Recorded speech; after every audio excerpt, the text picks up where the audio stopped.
Kwa majina naitwa Geoffrey Mtetele, ni mtaalamu wa mambo ya visima kutokea bonde la Ruvuma.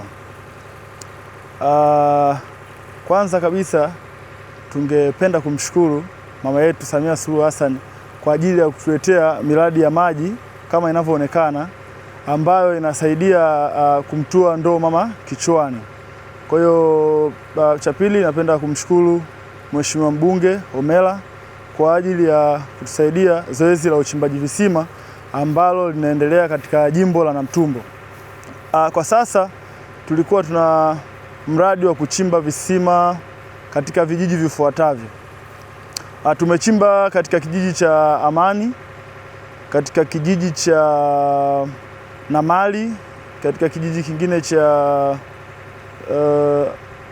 Ligela, kingine ni Matepwende, na sasa hivi tupo hapa hospitali ya wilaya Namtumbo.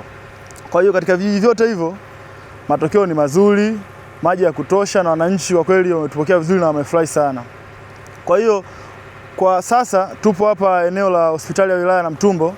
Kinachofanyika hapa ni zoezi la upimaji wingi wa maji. Kwa eneo hili specifically maji ni mazuri, bado tunaendelea na zoezi letu. Nadhani litatumia almost, kwa sababu tulianza mapema, litatumia almost the whole day.